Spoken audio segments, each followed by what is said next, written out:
Hello doctors, welcome back to Jabstudiesmetfun for medicine part 18. In this part, we're going to talk about the liver. So in the liver, basically, we're going to talk about the enzymes associated with the liver diseases. What are the indications for when it is elevated or reduced? After that, we'll talk about certain diseases and much more. So this whole topic is focused on a competitive exam level, but also it is going to help you in your clinical practice as well. So without further ado, let's start. So the first thing which you need to know, what are the components which are seen in an LFT? LFT stands for a liver function test. So basically what you need to know in an LFT is, first of all, what are the components? This is going to be alanine aminotransferase, AST, which is also ALT is also known as SGPT, AST is also known as SGOT, ALP is alkaline phosphatase, GT is gamma glutamyl transferase, bilirubin, albumin and prothrombin time. Now out of all of these things, you need to know which are for what conditions. So ALT and AST are for hepatocellular damage, or which will basically tell you what are the functions of the cell, because these are found within the cell. ALP and GGT are for cholestasis. Now cholestasis means, first of all, chole is basically bile. You all know that bile is formed in the liver and stored in the gallbladder. So the following transportation is via the bile duct. If there is any obstruction of the bile, this is cholestasis. So, and cholestasis and indication can be seen by ALP and GGT elevation. The rest, which is bilirubin, albumin and prothrombin, are for the function. So this is going to tell you about the function. So simple step 1, ALT and AST is for hepatocellular issues, ALP and GGT is for cholestasis, and bilirubin, albumin, prothrombin are basically the functions of the hepatocytes. Now, what you need to remember in these values. Now, basically in any sort of liver issue, either it is going to be drug toxicity, viral hepatitis, cirrhosis, or any such NAFLD, like alcoholic fatty liver disease, ALT and AST are going to be elevated. Now, amongst ALT and AST, which one is specific to the liver? Remember, ALT has an L in it, so this is going to be liver specific. Now, why only liver specific? Because AST can be found in multiple tissues. It can be found in the liver, it can be found in the brain, as well as the heart and the muscles. So that is why a proper indicator of a liver damage will be ALT. Now, there is two type of ratios, which is ALT and AST. Normal values which are seen on the top are around 5 to 30, right? And ALT more than AST. But usually if you see in all liver issues, ALT is going to be elevated more than AST. But there are certain conditions like alcoholic liver disease and liver cirrhosis in which AST is going to be elevated more than ALT. Why? Now basically in a condition like alcoholic liver disease, you all know that the alcohol, which is ethanol, is going to get converted into acid aldehyde. This acid aldehyde later goes and damages the mitochondria of the hepatocytes. And this AST, this enzyme is basically present in the mitochondria. So because the damage of the cells is going to be the mitochondrial area and these enzymes are going to ooze out, that is why AST will be elevated more than ALT. So I hope you got this clear. Mostly ALT is going to be elevated more than AST, but in conditions like alcoholic liver disease and in liver cirrhosis, AST is going to be more than ALT. Now, so this is your liver function test. The another part with liver function, we're done with the functioning. The next part is cholestasis. As I already told you, for cholestasis, two enzymes which you usually see are gamma glutamyl transferase and alkaline phosphatase. Another one, if you want to remember, are one is I told you ALP, one is GGT, another one is 5-nucleotidase. These three are usually elevated in case of cholestasis. Okay. Now, so as I told you that ALT is specific for liver. Similarly over here, GGT is found in the bile duct. Alkaline phosphatase is found in the bile duct and also the bone. So in a condition where you see ALP plus GGT elevated, now you can say that this is cholestasis. If only ALP is elevated, think about a bone pathology. Okay. So this is all about ALP and GGT. Now, in case of severe conditions like alcoholic liver disease or any kind of liver disease, ALP is going to be elevated. So don't get confused in this, that usually ALT, AST are going to be in form of thousands. Alright, in any cause of any liver parenchymal issue. Even your ALP is going to be elevated, but it is only going to be elevated up to 2 to 3 times. The normal value of ALP is around 30 to 100, right? But in case of cholestasis, what you're going to see is that you will see that ALP is elevated up to 10 to 12 times. Your 5-nucleotidase is also going to be elevated, and your gamma glutamyl transferase is also going to be elevated. Gamma glutamyl transferase is also seen elevated in alcoholic liver disease. So remember, like this, you can get a conversion between whether it is an hepatic jaundice or it is a cholestasis type of jaundice. Now, with respect to bilirubin, which we are talking about here, bilirubin has three types. One is going to be your total bilirubin, one you will have your direct bilirubin, and the other one is going to be your indirect bilirubin. Correct? So what is the difference between all of this? Now basically you need to know how does bilirubin come. It basically comes from RBC degradation, after basically which is known as hemolysis. So after hemolysis, heme and globin part, from the heme part, this bilirubin goes into the liver, and in liver you know this enzyme UGT, the uryl glutamyl transferase, is the one which converts this bilirubin, which was earlier unconjugated, to conjugated. Now why does unconjugated and conjugated really mean? Unconjugated basically means it is water insoluble. It cannot be going through the urine. So we want it to get solubilized and get converted into conjugated type, and that is done by UGT. So this is the difference. UGT will convert it into soluble, water soluble bilirubin, and water soluble bilirubin can be checked by direct bilirubin, and unconjugated or water insoluble can be checked by indirect bilirubin. I hope that is clear. The other part which you need to know of the LFT is albumin.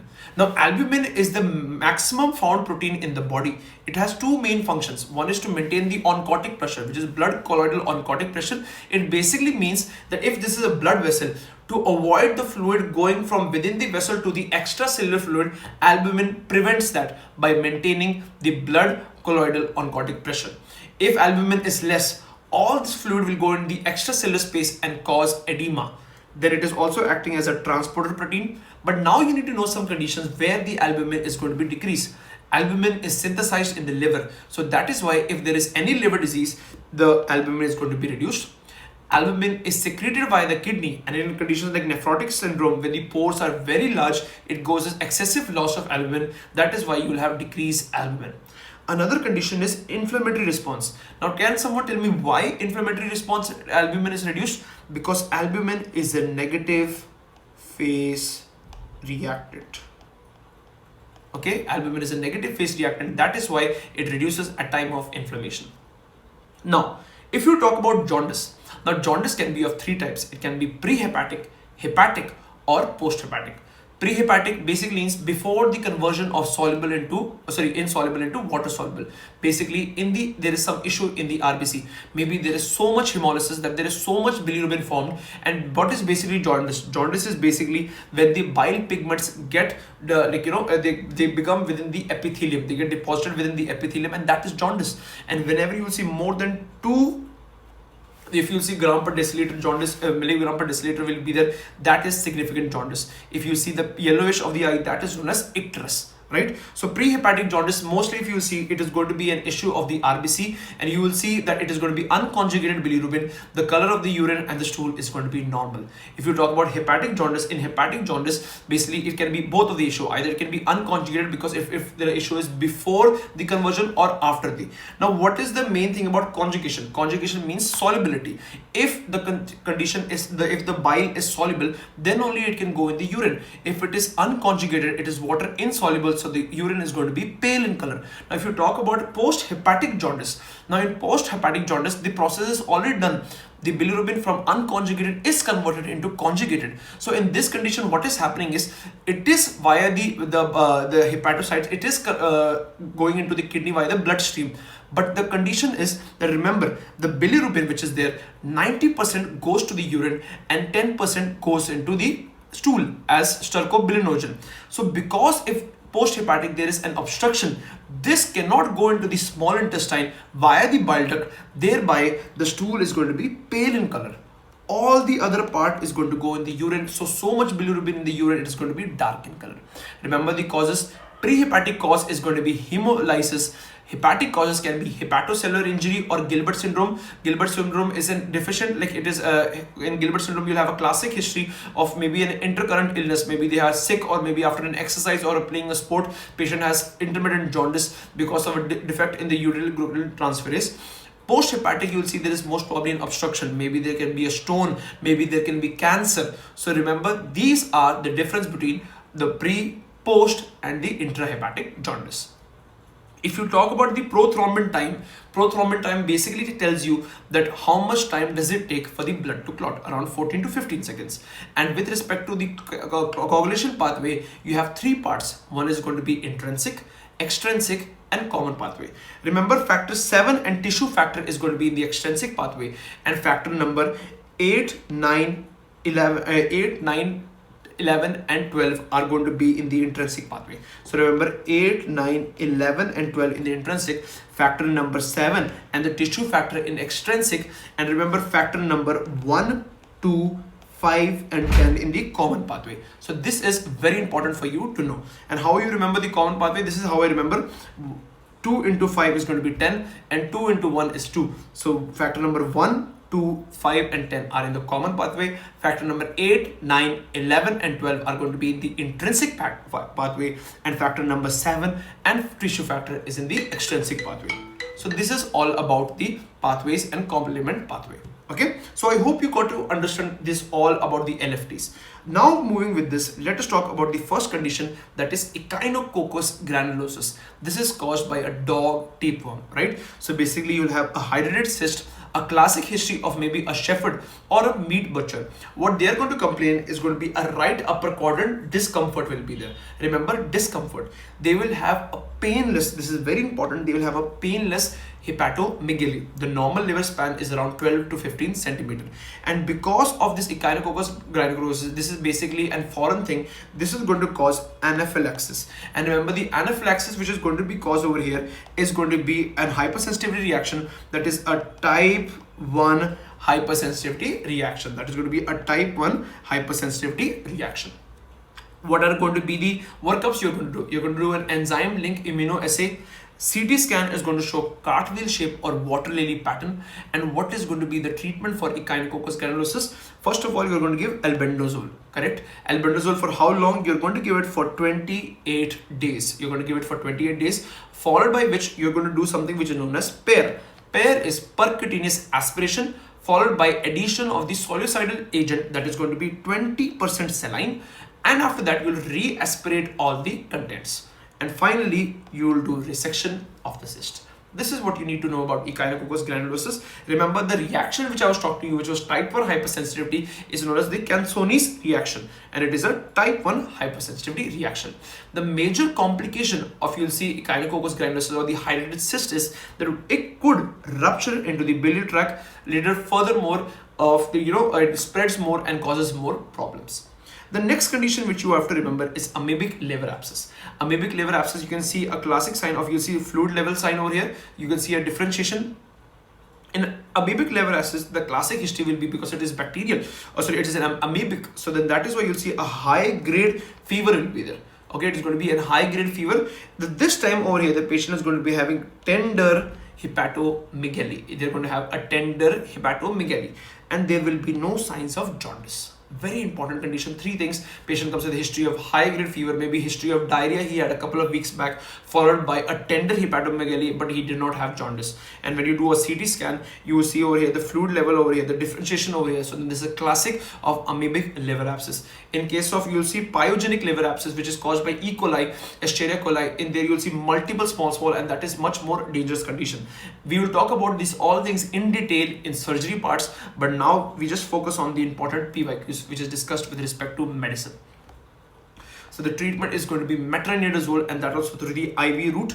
Alright, and when do you have to aspirate in such conditions? Remember, if it is the right lobe, you can do up to when the size is more than 5 centimeter. In the left lobe, any size, if you detect it on the CT scan that there is an amoebic liver abscess on the left lobe of the liver, you will have to remove it. Reason being is it is close to the heart and it should not spread and go and infect the heart.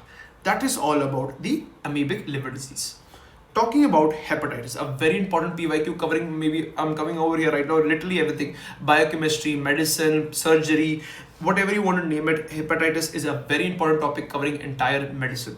The most common cause of acute viral hepatitis. Now this depends on who they're asking, if it is going to be adult or if it is going to be a child. Okay, remember in this rule in hepatitis, it is A, not A, which basically means for adults is the most common cause is hepatitis E. Okay, and in child it is going to be hepatitis A. Very good. So remember A, not A. So some people can confuse that maybe adults is also hepatitis A. No, hepatitis E is going to be for adults, and for children it is going to be hepatitis A. The most common cause of chronic viral hepatitis. Remember C for chronic and C for hepatitis C. The most common cause of transfusion associated hepatitis is going to be hepatitis B. The most common cause of chronic liver disease, which is requiring a liver transplant, or most common cause of end-stage liver disease, remember again C, so it is going to be for hepatitis C. So remember, the most common cause of chronicity, the most common cause of transplant or end-stage liver disease is going to be hepatitis C. Hepatitis C is a very dangerous condition. Okay, the most common cause of cirrhosis is going to be alcoholic liver cirrhosis. Let us take an example over here with a question. A 20-year-old came with a complaint of fever, had a feeling of nausea, did not vomit yet, and recently was avoiding smoking. He was like, he had a history. On examination, you see icterus. Icterus basically means the yellowishness of the eye sclera, and that is when the bilirubin is more than 2, right? So icterus basically means sclera more than will be yellow in color. The patient is having tender hepatomegaly. And along with that, the patient also, when we checked, they do not have any caput medusa, no pedal edema, or no splenomegaly.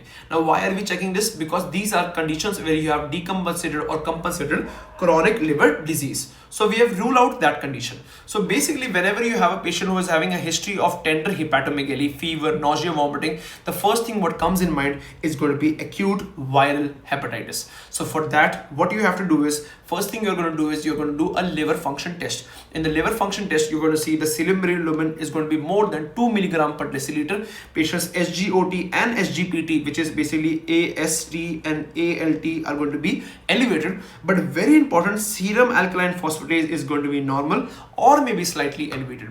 As I told you, that serum alkaline phosphatase is a marker of cholestasis. Which are the markers? GGT, 5-nucleotidase, and serum alkaline phosphatase. All of them are the ones for marking for cholestasis obstruction. Remember, the most specific, as I already told you, LFT for liver function test, which enzyme? It's going to be SGPT, which is your ALT. You will do an ultrasound. In the ultrasound, you will see the hepatomegaly size is more, and the normal is around 12 to 15 centimeter. Okay, and in the ultrasound, you will see a starry sky appearance. Very important. Comment below which are the other conditions. Do you remember with starry sky appearance? It is very important. Make sure you remember this. Okay, so starry sky appearance. If they'll see on ultrasound in the liver, what is your diagnosis? Acute viral hepatitis. Classic history of fever on and off. Patient has jaundice. Patient has tender hepatomegaly. And on you will see ultrasound, you have starry sky appearance, and that is acute viral hepatitis. Now basically we have done with the 3 steps. Now to know what type of hepatitis it is, which virus is causing it, is very important, because some can get converted to chronic, and based on that we have to do treatment very early. So to know that, you need to know stereotypes, and stereotype is something which is very confusing for everyone, and now we are going to clear the confusion in the next 5 minutes. So basically, if you see, this is a hepatitis virus. Okay, let us take a hepatitis B for an example. In the hepatitis virus, if you see, they have proteins, okay, and these proteins are in the form of antigens. The one which is present on the surface, these are known as surface antigens, which is known as HBS antigen. Okay, the one which is present within the core is known as core antigen. So we're talking about hepatitis B over here. So then will be hepatitis B core antigen.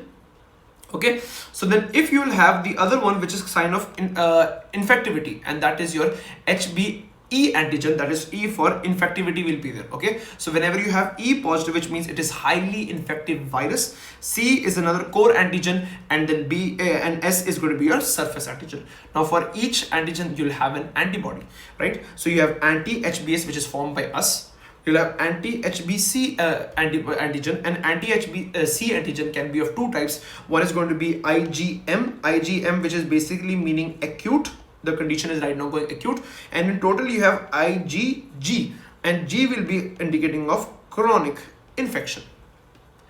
Anti-HBe antigen basically means it has fought the virus well, and now the virulence or the infectivity power of the virus is now very low, or almost the patient is getting recovered.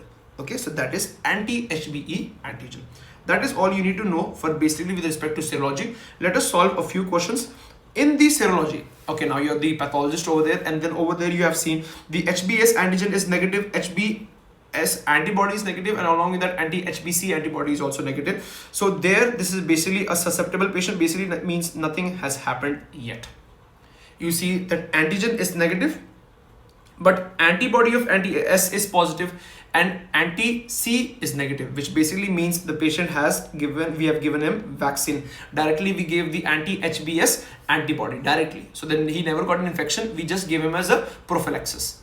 Okay, next. If you talk about this, patient has a negative HBs antigen, but he has positive antibody and he has positive HBc antibody. Basically means that the patient has recovered from the infection and now the patient is completely recovered. How do I know it is recovered or chronic? If this patient had chronicity right now, you would see the HBs antigen over here would be positive and the anti-HBc antigen will be IgG. Since this is negative and this is positive, which means the patient has now recovered and it is in a chronic phase. Recovered. Now HBs antigen is positive. Antibody has not yet been started. And when you see that the patient has the anti-HC antigen antibody and the antibody is IgM. So this is example of an acute hepatitis B, which we're giving an example right now. Next condition, HBs antigen is positive, antibody has still not developed, and when we checked the anti-HBc antibody, IgM was negative, but IgG was positive. Basically means the patient is now in chronic hepatitis B infection. I hope now you understood the meaning of recovered and chronicity. In recovered, this HBs antigen is going to be negative, but in active infection, it is going to be positive. If you see HBs antigen is negative, antibody also is negative, and only the anti-HC antibody is positive. It can be either a false positive, it can be either recovery, or it can be either a low infective chronic condition. Low infective chronic condition. So this is not that much important, but all of these which we just now discussed is very important. Okay, so remember, whenever you're giving vaccine, we are only going to get a positive result of the anti-HBs antibody. You will not have antigen of HBs. No surface antigen will be there. Okay, recovery may remember that the antigen, the surface antigen is going to be negative, but the antibody to the surface antigen is going to be positive, and in the anti-HBc antibody you are going to have a positive, and that is also going to be IgG. Okay. So this is all, and I hope it is very clear right now. Many people got confused with this, and I hope now it is easy and sorted. Now, if you talk about the graphical representation of what we were just talking about, you can see, for example, now the patient has covered from acute hepatitis B infection. The first thing to rise is going to be the HBs antigen, the surface one. You can see it is going first top, then it falls down. Now, why it falls down here? There is a gap over here. This is the window period. After this window period, you see the anti-HBs antigen antibody is being formed. That is why this falls. Whenever this falls means now the infection is gone, and now this is a recovery phase. This is your antibody towards the surface antigen. The next thing you can see over here, the orange color one, is the IgM antibody, that is towards the core antigen. And overall, once the patient is completely treated, you see when it is going down, the antibody being formed over here is the core antibody, that is specifically the IgG. Over here you can see the antigen, which is towards E, and E stands for infectivity. You can see the antigen infectivity period is very low, and overall the chronicity of the antibody towards HBe is more, which means the infectivity period is low, and the patient is now completely treated. So remember, the first thing to rise is the surface antigen. After that, you will see the IgM. And after that, you will see as the patient is recovering, the antibody towards the surface antibody rises, and the antibody towards the core, which is the HBc antibody, will form as well. So this is an acute hepatitis B infection. Talking about chronic hepatitis B infection, in chronic hepatitis B infection, you will see what happens is that this surface antigen, it doesn't come down. Since there is no antibody being developed, it is still going on and on and on. Okay, you will see that the antibody against the core is also going on, and the IgM which was formed first resolves, and then the IgG dominates. Over here you can see the antigen towards the envelope, which this E stands for envelope, over here is still too much high. If you see in the acute one, it was very low, but over here you see it is much more high. So that is why you need to know, they can ask you this graph and identify which phase of what it is, and make sure you identify in this way. I hope this is easy, and let's move to the next topic. So basically in this condition, which we were earlier talking about, acute viral hepatitis, nausea, fever on and off, and he had hepatomegaly, which was tender and icterus. That time we did the serological marker, we saw acute hepatitis B. So now anyone when consider hepatitis B, they get terrified. But you need to know that there is a rule for acute hepatitis B infection, 90% of them are going to go towards recovery. There is a rule that 90% will be recovered. Hepatitis B is that much good, and equally hepatitis C is that much bad, because acute hepatitis C, 90% are going to lead to chronic liver disease. That is why IV drug users are very prone for HIV and hepatitis C and B infections. So please, if you're doing it, stop. Okay, so acute hepatitis B, all the acute conditions, mostly you just have to do symptomatic management. We are going to give domperidone and metoclopramide for the vomiting. What is the mode of action? Let's talk about pharmacology. It is D2 antagonist. Remember, it is going to be a D2 antagonist. Second thing, we have to give fluids. Patient is going to be dehydrated, so you have to give normal saline, and you also have to give dextrose. Dextrose? Why do you think we're giving dextrose?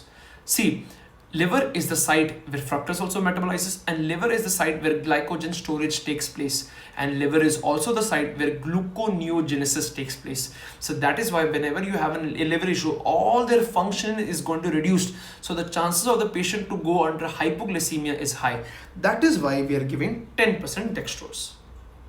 Understood? We are going to give a high carbohydrate diet, and we're going to avoid fats because the bile functioning is going to be reduced. What if now the patient has chronic hepatitis B infection? Whenever you see a chronic hepatitis B infection, you will see the HBs antigen is going to be positive. You will have no HBs antibodies. You will have IgG anti-HBC antibodies present. And then we will do a nucleic acid amplification test, that is polymerase chain reaction. In PCR test, what we are going to do is do for the HPV DMA. And if you get a viral load of more than 2 into 10 to the power of 5 DNAs per ml, it is a positive of an active chronic hepatitis B infection. And for the drug of choice for the chronic hepatitis B infection, remember B, it is going to be tenofovir and entecavir. How do I remember it? Answer is there within tenofovir, 10 T for tenofovir and EN for entecavir. So then this is 10 T for tenofovir and N is going to for entecavir. I hope you understood this topic. Okay. Now there is chance of a person, if the luck is very bad, to go into fulminant hepatic failure. What is fulminant hepatic failure? You can have either of the two conditions, coagulopathy or encephalopathy. Both are very dangerous. The chances of a hepatitis B person to go into coagulopathy or encephalopathy is around 0.1 to 1%. Now the liver insult basically can occur within a given period. If this given period is going to be within 8 weeks, within 8 weeks it is considered as acute, within 8 weeks is going to be considered as acute fulminant hepatitis. If it is between 8 to 26 weeks, it is considered as subacute fulminant hepatic failure, and if it is more than 26 weeks, it is considered as a chronic liver disease. And what is this acute fulminant liver failure? We'll talk about the symptoms more, but remember, if involvement of coagulopathy, which means the PT INR is going to be deranged, and encephalopathy, basically patient gets confused, okay, patient can go into coma, delirious, that is your encephalopathy. You'll have flapping tremors. We'll talk about that later on. I hope you're right now enjoying this session so far. Before we go on, I would really request you guys to subscribe the channel, because it takes a lot of efforts to make such videos. I'm going to cover everything as much as I can, and we're going to make sure that your exam is going to be a piece of cake. Another condition in which you can see that patient can suffer from acute liver failure is by mushroom poisoning, and specifically which mushroom poisoning? Amenciana. So basically what happens is they eat this mushroom, and after or within 8 weeks, patients start developing hematochezia. Now what is hematochezia? It is blood from the stool. Now how do you differentiate between melena and hematochezia? Hematochezia is going to be a bright blood, which is mostly an indication of a lower GI bleed, whereas a melena is going to be black, tarry stool because of the oxidation process which takes place within the stomach, so which is giving an indication of an upper GI bleed, right? So patient has hematochezia, alteration of sleep-wake cycle, and this is basically, doctor, the earliest sign of acute fulminant liver disease or hepatic encephalopathy.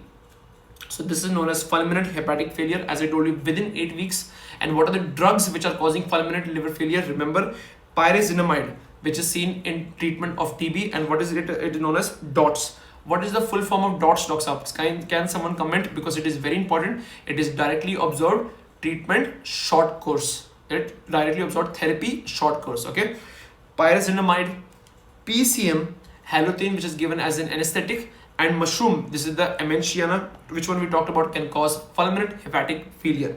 What are the signs you see in hepatic cephalopathy or fulminant hepatic failure? The earliest sign, which we already discussed, is alteration of sleep-wake cycle. Patient is going to be very euphoric, slurred speech, visuospatial skill loss. Now you know what is the visuospatial skill loss? If you ask this patient to draw the clock, all 1, 2, 3 up to 12 will be coming in this side only. And which part of this visuospatial skill loss, of what part of the lobe? It is going to be the non-dominant parietal lobe. Non-dominant parietal lobe. If you talk about another condition, that is anomic aphasia. Anomic aphasia is, I'm going to ask him to see this pen. He knows what it is, but he cannot tell it. That is known as anomic aphasia, and this is because of defect or changes seen in the dominant parietal lobe. Patient will have hysterexis. Many people, mugify what is hysterexis. I'll tell you what is hysterexis. Basically, what you'll ask the patient, it is flapping tremors. You'll ask the patient to extend his hands like this. Some people, when you do it like this, they'll start flapping like this. Okay, you'll have to count for how long is this being done. Or some conditions, what happens is, just imagine if both the hands are like this. I, as a doctor, I'm going to push the hand more, I'll extend it more, and when I leave, the patient starts flapping again. So that is flapping tremors seen in chronic liver disease, liver cirrhosis, opioid poisoning, and over here in fulminant liver disease as well. Patient can go under coma, okay, because the ammonia, basically what happens is ammonia goes into the process of the blood-brain barrier and causes the problems, okay, and patient can go under GCS of 8. If GCS of 8 is there, you have to intubate. GCS 8, intubate. Remember it that way. Bleeding can happen. Okay, what is the for coma? You see, in coma, if you see patient goes brain dead, the GCS is going to be 0 or 3. It is going to be 3. There is no such 0 in GCS. Okay, bleeding, you will see hematochezia and melena. Okay, so melena, upper GI bleed, hematochezia, lower GI bleed. When you do the workup, you will see that the coagulation is going to be, the coagulopathy will be that PT is going to be deranged, it's going to be very high. Okay, and what are the factors which are responsible to cause clotting? The earliest one, you will see the depletion will be factor number 7 because it has the shortest half-life. Factor number 2, 10, these are having long half-lives. So if you see factor 7 is less, that is why you give injections also of vitamin K, you give factors as well, because factor, this 2, 7, 9, 10 are vitamin K dependent factors by gamma carboxylation. Okay, LFTs, you will see SGPT is going to be very high. Blood ammonia level is going to be increased. Why ammonia? Because ammonia, which is coming from the small intestine, later gets metabolized in the liver, and the liver is not functioning well.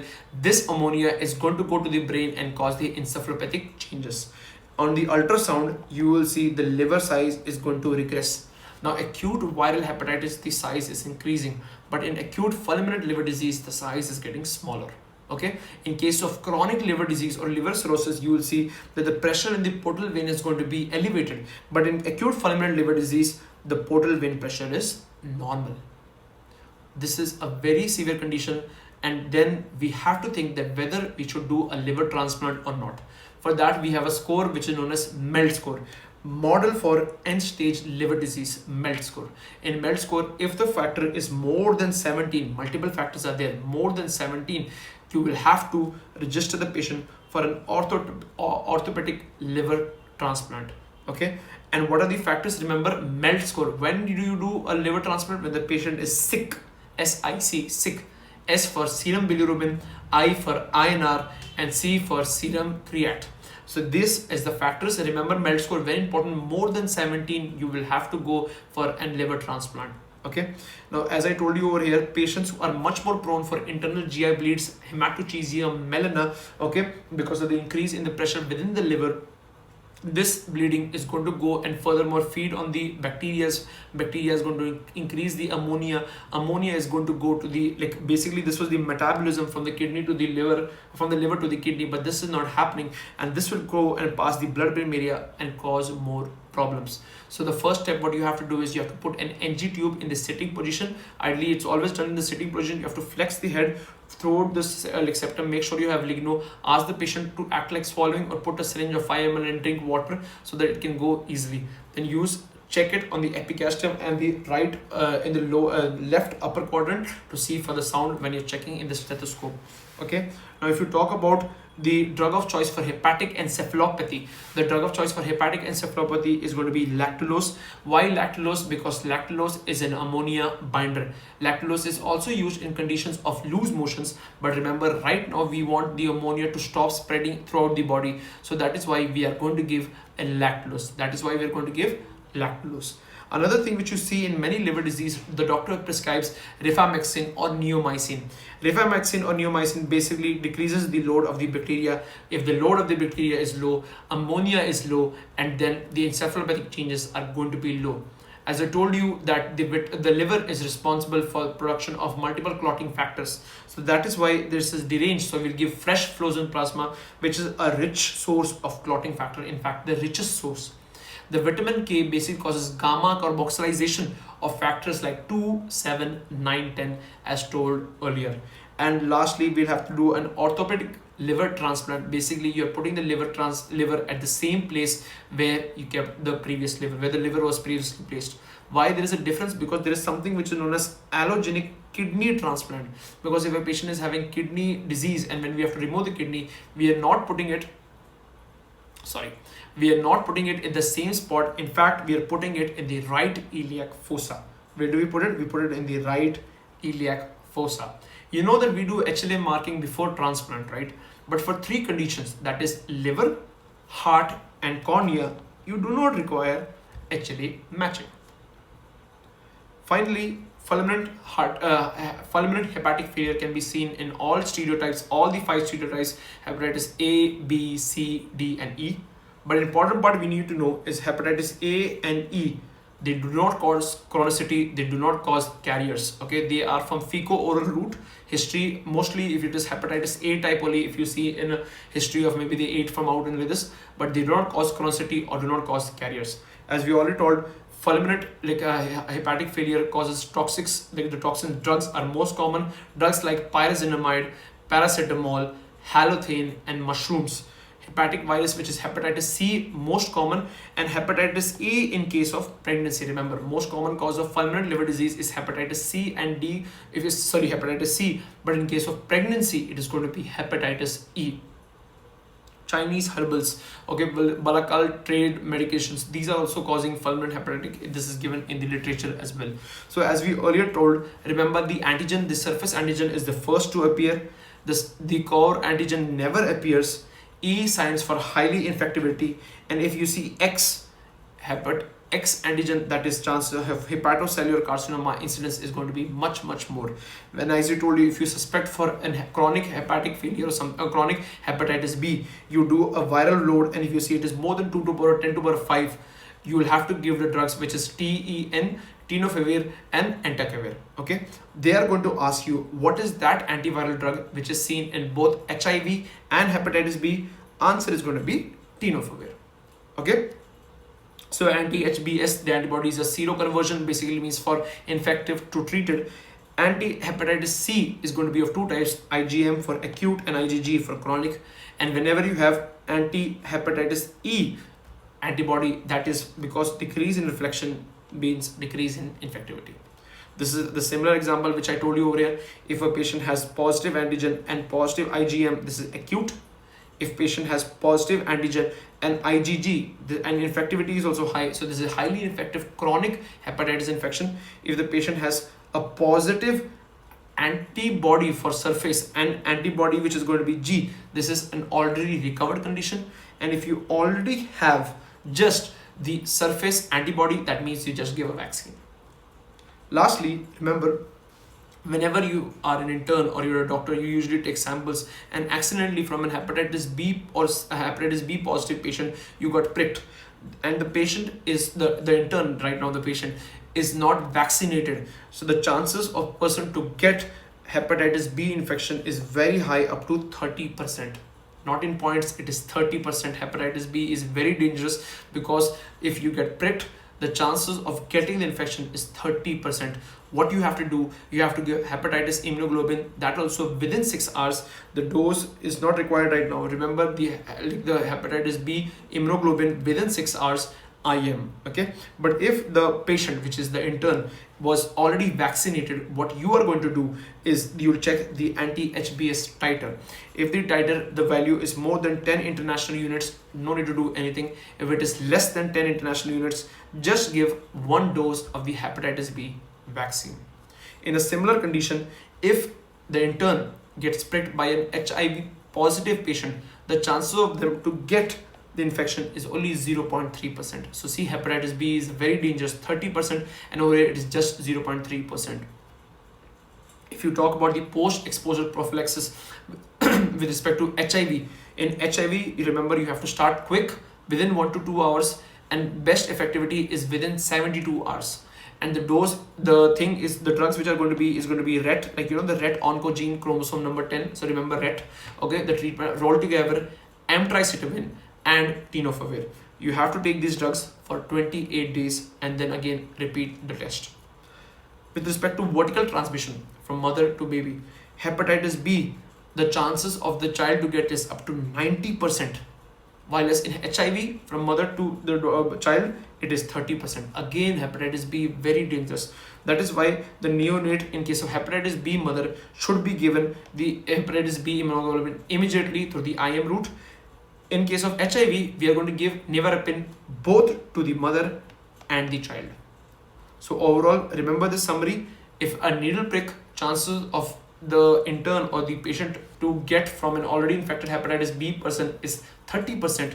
From an HIV patient, it is only 0.3%. If vertical transmission, mother to baby, the baby chances in hepatitis B is 90% if not treated, and in the HIV is 30%. Similarly, you will see episiotomy needle injury in a non-dominant index finger. Very commonly, you get it in case of hepatitis B infection. Again, you have to follow the post-exposure prophylaxis. Okay. Now, if you talk about finally the drug of choices, remember for hepatitis C, a person got hepatitis C from So Fussy Lady. So that's how I remember hepatitis C, Sofosbuvir and Leopasavir. Okay, Sofosbuvir and Leopasavir. Hepatitis B, it is going to be entecavir and you'll see tenofovir. And hepatitis D is going to be alpha interferons. Remember, hepatitis D treatment is alpha interferons. Hepatitis C is going to be So Fussy Lady, so Sofosbuvir and Lady Pasavir. Okay, and hepatitis B, tenofovir, tenofovir, and EN is going to be entecavir. HIV post-exposure prophylaxis is going to be RET, raltegravir, emtricitabine, and tenofovir. So that is all about liver disease. If you have any doubts, do comment, and please do comment how do you like this lecture, because it would really mean on me a lot and I would be pushed to make more such contents. Take care and see you on the other side.